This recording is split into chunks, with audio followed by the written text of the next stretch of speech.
Aries, how was January for you? How's February so far? Sorry, this is a few days late, but this is your February forecast for life and love. This is for Aries, Sun, Moon, Rise, Venus. And well, it is general, so make sure you check out your other astrological points, see how your story comes together. If you want to get an in-depth, intense, and detailed storyline, go ahead and check the description or any social platform on how to book your own personal reading with me. From now through Valentine's Day, I have a Valentine's Day special, which has taken off more than I could have anticipated. So if you have any questions about that, definitely feel free to ask. And also, I was guided to kick this off with the Enchanted map from Colette Baron Reid.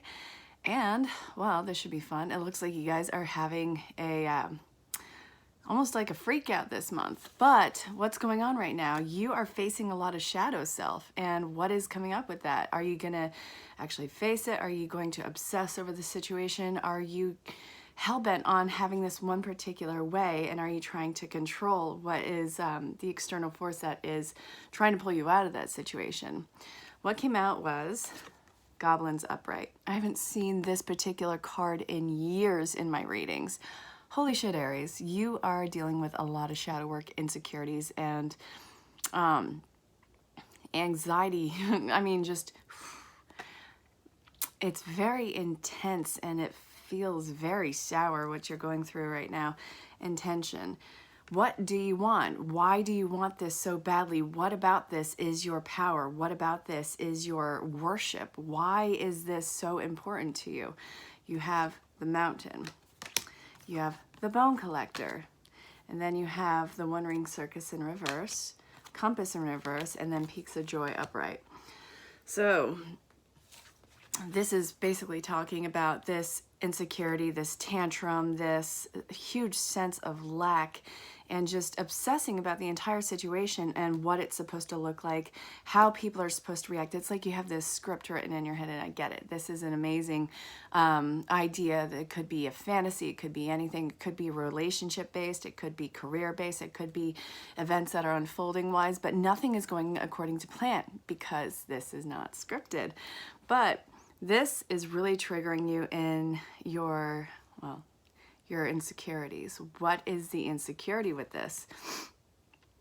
Are your intentions true and authentic? Is this potentially a misuse of power with your insightfulness? I'm not saying that you're doing that, but what is the intention behind it? Is it by any stretch of the word lacking integrity? I'm not saying anything negative on you guys, but this is a month where you are being called on your shit right now. Your survivalism, you know, what you get through the situation, you know, to protect yourself, whether or not it's good.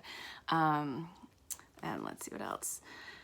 Are you going to make this harder on yourself than it needs to be, or are you going to cut dry and go a different route? You know, you have the Mountain. I have to sneeze. Ooh. So are you going to make this harder than it has to be? You know, there's a river that goes around this mountain. There's a stream. Are you going to let bygones be bygones and go the easy way around this and follow, you know, get into the flow state? Or are you going to crawl your way up this mountain? Either way, you're going to learn the lesson, but let's not make it too hard on ourselves. You are not the end-all, be-all of this situation. It is not like the entire thing stops without you there. Put yourself in that position and be the absolute best that you can be for it. If this is involving a relationship, then it's idolizing too much of what the divine partnership is supposed to look like rather than letting it trigger this healing effect in you. And oh my God, the sneeze is coming. Thank you. My son Michael heard me. Oh, that's so cute. I hope he comes in. You're gonna see him. He's my 8-year-old. He's my schmoopsie. I have to sneeze again. Dagnabbit.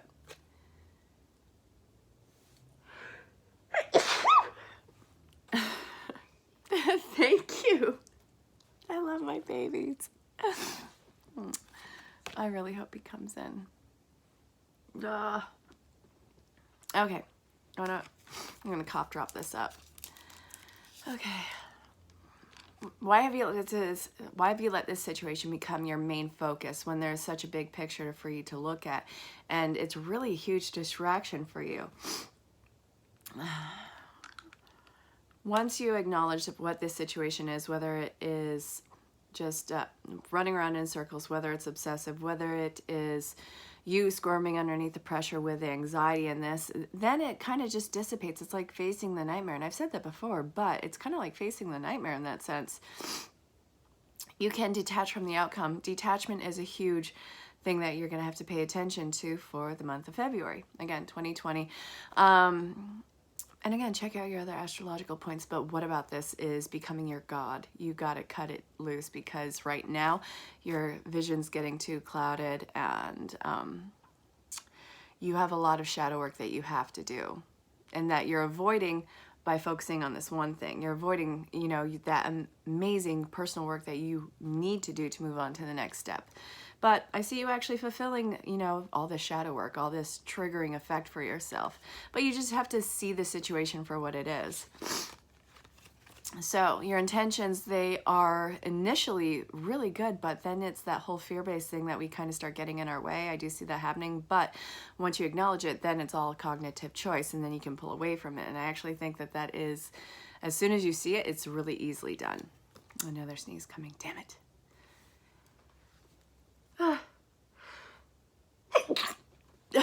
I held that one in.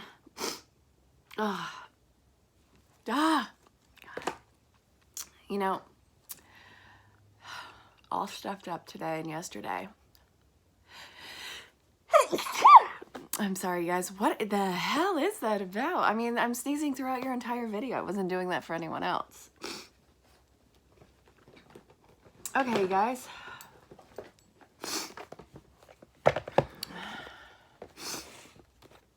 Now we have Angel Therapy from Doreen Virtue. You have a fear that you're going to be hurt.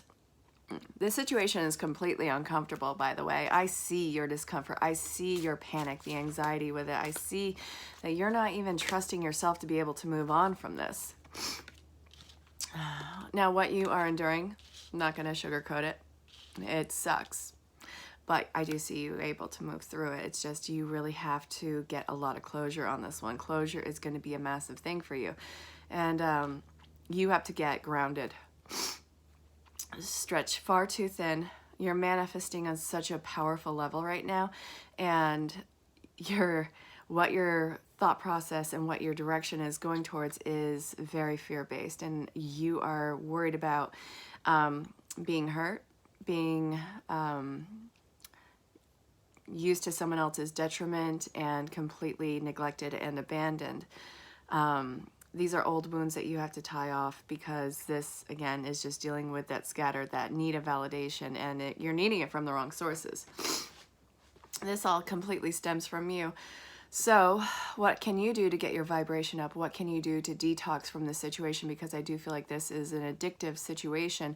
Whether or not it actually is a substance abuse problem is a totally different storyline, and it's based on what your individual storyline is. But codependency and a sense of lack is a major thing that you're working through, but that is the shadow work. Where does it come from? You have to get your vibration up. You have to get grounding work done, and you have to actually get outside and go get some fresh air into your lungs. Okay. Sorry about all the sneezing and sniffling. It only started as soon as I hit record for you guys, and it's literally only you guys. Aries, my amazing fire sign. All right. You're highly sensitive to chemicals, additives, processed foods, and energies right now. Respect your sensitivities by avoiding harsh items, situations, and relationships. And then you have ear chakra, which messages that appear in sound, music, words, and both external sources and within your mind. These messages are real and answer to your prayers.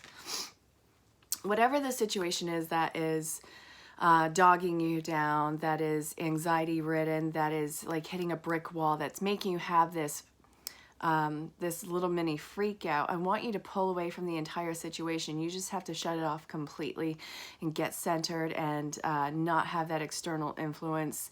It's really you going into hermit mode for that sense of self-coddling. That's really what you're going to be working on. But I do see that you are going to be doing the work this month moving forward, and Well, this is what's coming out. You got to work on validation and self-care for yourself without the external force right now. It's too clouded, it's too much in your head, and it's too fear-based. So we're going to look at love, because this is stemming from self-love. All right. Notes from the universe on love and connection from Mike Dooley and the Romance Angels. Honor thyself. Okay.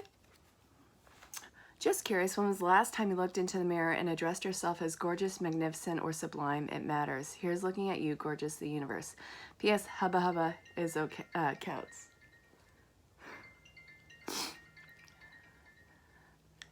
There's a message in the ringing. I love it. So, I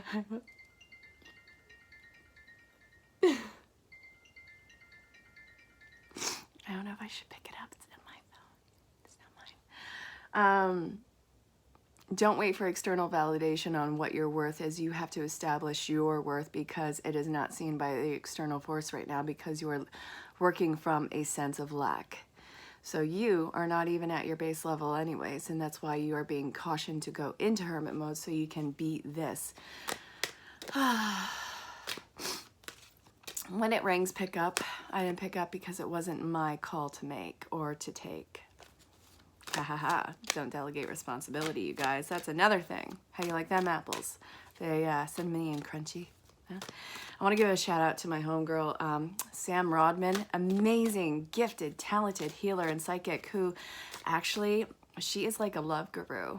She has given me so much insight into my love and relationships and the divine counterpart that's coming in for me. And she is one of the most down-to-earth and quirky individuals, and I just want to give you a lot of love. Sam, I know that you're watching this, and I want to give you a heads up. I love you, and you're amazing. All right, come on. Okay, come on. Oh, yeah, this is your favorite deck. I know that. Well, not you, but it's still a shout out to Sam. This is her favorite deck. All right, come on, Spirit. What the deal, yo?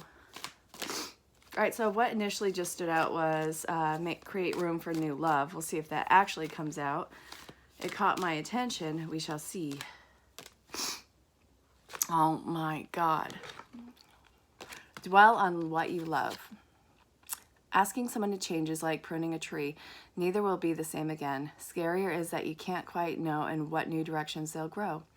I wouldn't change a leaf on you, the universe. And then we have those you love you. To be beautiful in the eyes of another, simply forget that they're watching. Tally-ho, the universe. All right. That being said, we're finishing this with the Romance Angels. I love love. I love all the ways it expresses itself. I reckon.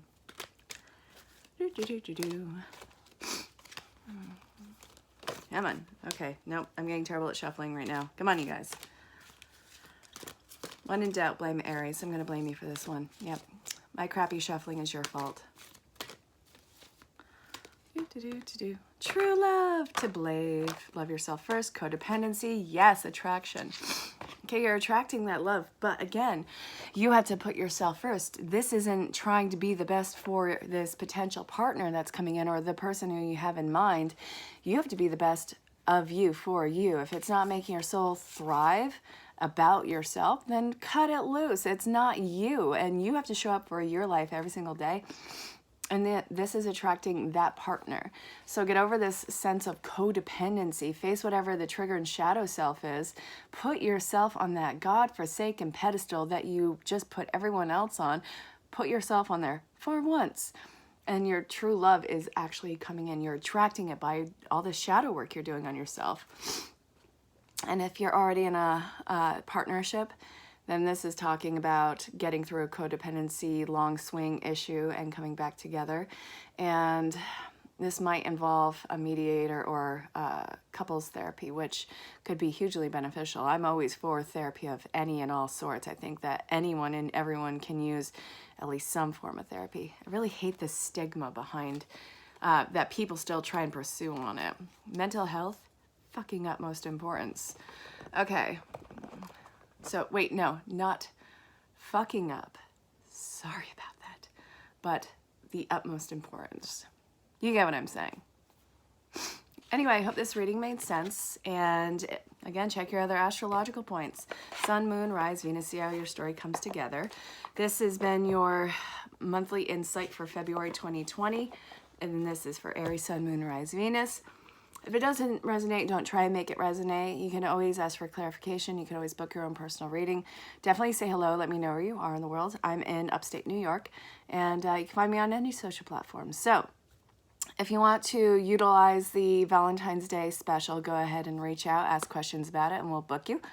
Or we. I say we, it's me.